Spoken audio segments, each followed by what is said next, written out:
Good morning, guys and gals, and welcome back to my channel.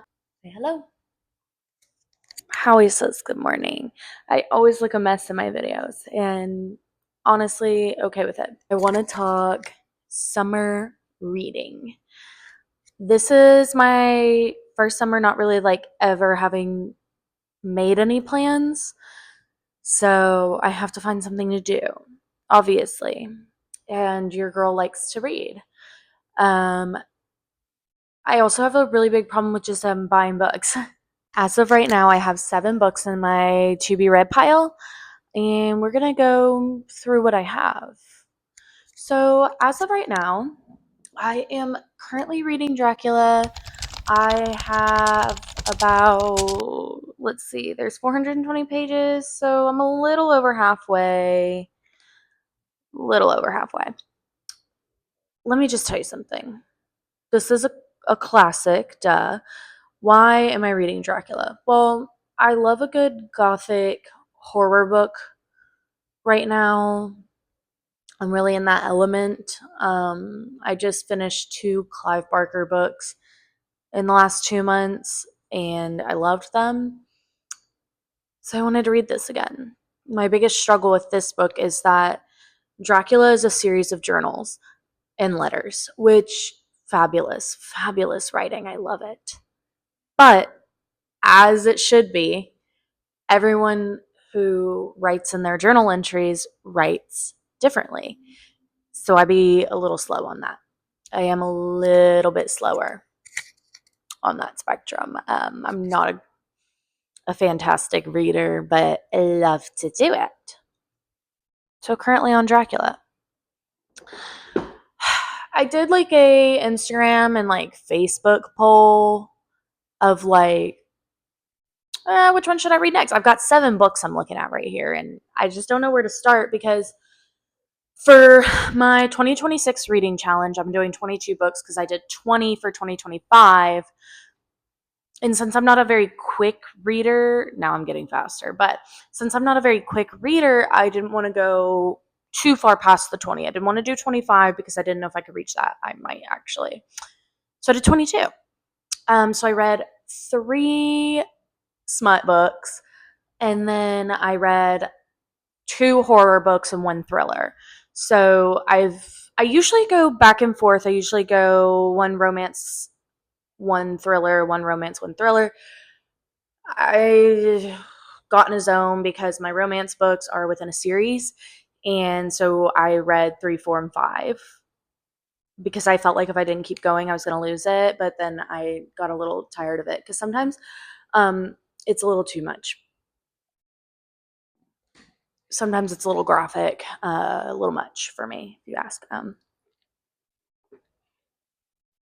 little much, a little much. Anyways, so the vote came to in order, and we landed on Frankenstein. Okay, here's why I'm reading Frankenstein. I just read Dracula. This is another classic goth story. Frankenstein is a beautiful, beautiful story. I read it my senior year of high school, and so I wanted to read it again because I think things like Dracula and Frankenstein go over my head a little bit. I think horror books in general, horror and gothic novels, go over my head just a bit because I always tell people with horror and gothic novels, there is a system to it, and you have to understand the system of it. And if you don't, you're going to be lost. So I think going back through and reading this again would be great. I watched the new Frankenstein movie a couple months ago with Jacob Elordi in it and Mia Goth in it. Gorgeous. Absolutely lovely. Absolutely beautiful. So that kind of inspired me to read this again. Frankenstein, I believe this is only 256. No, it is 200. If it's 267, I'm not reading it. No, 67. No, it's 266 pages. Oh, that's funny. Well, 265, but 265 pages, which isn't bad. I just am very excited about this. I'm so pumped about it. And now I'm kind of thinking I'm just going to go in order of the way I stacked these books. So after that is going to be Surrender. So this is the 6th book to that smut series I was talking about. It's a saga. There are so many books. Originally, there were just going to be 6, the way I was reading up on it, and then there were like a bunch that came out, and they're all within the same family of things. I will explain the series in another video, but just trust it's a series. And then these are always somewhere around 325 pages. 325 is my comfort zone for books. Yeah, this one's like 296. 325 is my comfort zone. And the reason that happened is because I started reading with Colleen Hoover. Fuck Colleen Hoover, I don't like her anymore. Just saying. But I started reading with Colleen Hoover because she was really easy to read, and those are like a good length book when you're just starting to read. But I don't read her anymore, so I'll rank. One day I'm gonna rank my Colleen Hoover books because I was really in it. I did really like her, and then I don't know, something turned me off real bad. Real bad. Anyway, next on the list is Unholy Vows. This is trending on TikTok, or it was trending on TikTok or something, apparently, because when I went to Barnes & Noble, it was like BookTok. It was in the BookTok section. I was like, I don't really read a lot of BookTok, so let me just try it out. I'm a little scared. The guy on the cover, he's making me feel a little nervous. I'm really scared to see what this is like. Listen, let me tell you something. I love a romance, and I love a smut book. But like I said, sometimes the smut be too much. Sometimes there's stuff that y'all are into that I can't get down with. It okay if you can get down to it. I can't. Just as a me thing. I no judgment to you. Sometimes it be much. But the back says, wish. Sorry. I read these things, and when I read it, I'm like, oh, wow. Absolute literature. Only one person I know will get that. Anyways. But then, like, if I read it out loud, I'm like, I can't believe I read these. I'm about to read that.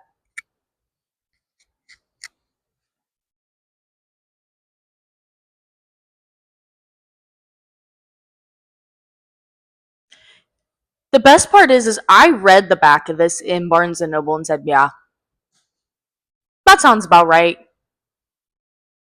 Now I'm reading it and I'm like, oh, okay. This is sounding very dark romance, and I'm slightly scared. I'm going to put that down for a second. Oh, Cecilia. And then the next book is like, I also bought this in the same round of things. So now I'm scared to read the back of it because I'm looking at the cover of it and I'm like, Cecilia. It's called Leave Me Behind. But I think I'll like this one. Period. Look at how sexy they are. Okay. This one's called Leave Me Behind. It says, all right, hold on, because now I have another thing to complain about. In books, let me just ask y'all something. Why the name's always got to be strange? It really does not have to be unique. It's just got to be, just give them a normal name. Nell? Who the is named Nell? Nell Gallows is the sole survivor of an elite dark forces squad. Wow, okay. Okay. Riot after. Okay, I can't read this. Absolutely tore up over the names. I'm just okay. Wow. So what is Nell to do when she finds herself on a plane to California on her way to a sure death sentence? A one night stand. At least that's all it was supposed to be. One last night to be free. Only she finds out too late that the dark and mysterious man she solely wanted as a fling is not, wow, is not only her comrade, wow, okay, but also the one she dreaded meeting the most, her immediate superior, an untouchable devil in the field. Bones. His name is Bones! Cecilia! Where did I. What was my brain. Holy shit, what was my brain doing? Oh my god, I probably read the back of this and saw his name is Bones and said, "Ooh, that sounds good."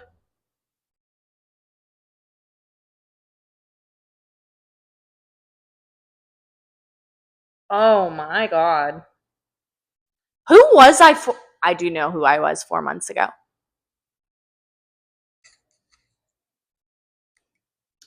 And all I know is I was so distracted while buying these books that I clearly.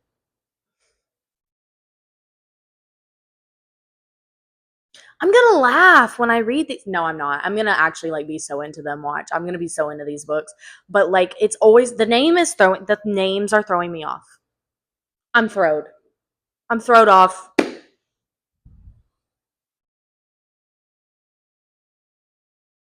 At least he's hot. I don't know. Holy shit. Okay, then I have Word D by Frieda McFadden. My mom got me this for Christmas. I'm freaking excited. Listen, Frieda McFadden. Sometimes she has a little bit of a Colleen Hoover right to her. Not in a way of like she's screwed up and all this shit, whatever. It's just that sometimes like her writing is so similar that it's almost just like, But I just read Dear Debbie. Best Frieda McFadden book I've ever read. Oh, I was in love with Debbie. Me and Debbie? Like that. Great, fantastic book. So that did make me a little bit more excited to read Ward D. It's a hospital's mental health unit. Amy is required to gain experience on the floor as a medical student. Her colleagues. I don't know. She's got to confront a past. This one kind of reminds me of The Inmate a little bit. I'm excited though. I do really like Frieda McFadden though. Sometimes her twists really piss me off because I'm like, why couldn't we just leave it at the original twist? Like, why did we have to go deeper? I don't. It okay because most of the time her books are really really good. So yeah, Ward D. I really hope because I'm looking at this because I just bought it the other day. I hope I didn't pull what I pulled with Unholy Vows and Leave Me Behind, where I saw this and I was like, I'm so lonely that this sounds good. Okay, Fastlane. His name is Lane. He has one rule: no attachments. Ever. After everything he's lost, running the campus driver's app, cruising in his vintage car, and steering clear of drama is the only way he knows how to survive junior year.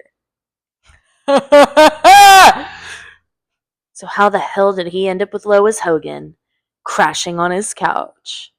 She's the last person he wanted near his carefully guarded life, but despite the bickering and his threats to kick her out, he can't seem to drive her away. Lois thought she had a future figured out until one messy breakup blew it apart. Now she's rebuilding from scratch with the grumpy, emotionally distant, unfairly hot roommate who pushes her every button. And she's finally done being the good girl.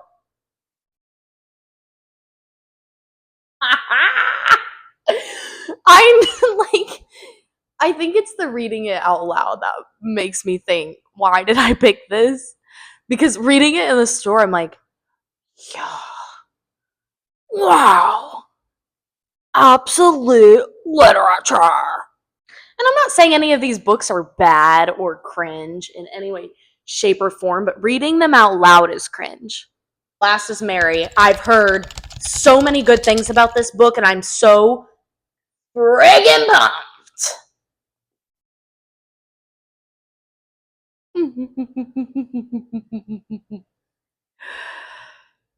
Nat Cassidy's debut horror novel, Mary, An Awakening of Terror, blends midsummer with elements of American Psycho and a pinch of I'll Be Gone in the Dark.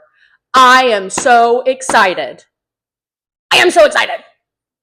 I've heard this is a fantastic author. Mary's a quiet, middle-aged woman doing her best to blend in the background, unremarkable, invisible, unknown even to herself.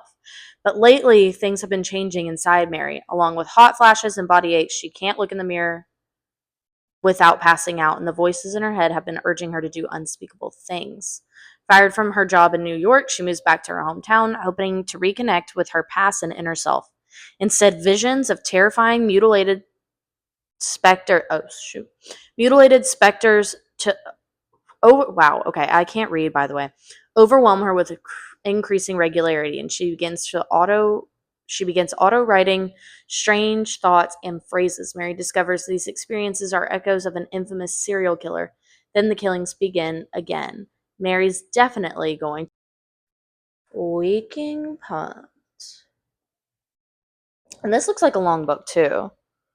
How many pages is the? Well, no, it's just a large book. Okay, yeah. So it's 390 pages. So no, that's not that bad. Dracula might be my longest one of the year so far, because Clive Barker books are very short. They're between 185 pages to 265 pages. So that's quite short for me. And I was thoroughly pleased with myself because I did finish those books within a day. I don't do that. I've never been able to do that. 2 to 3 days is usually my quickest. I have a tendency to finish books within a month because I'm a very slow reader, but I've been very quick, and I think it's because I've been reading a lot of things that I really thoroughly enjoy. I don't have my Goodreads pulled up because I would read off my rankings of the books that I've currently read for 2026 for you, but I'm not going to do that today because we were just talking about all my cringeness. I really lost the point of this entire video because I could not believe what I had picked up and that I'm reading that. So, yeah. So, I hope you have a good day, a good night, good morning, whatever you're doing. Just do it.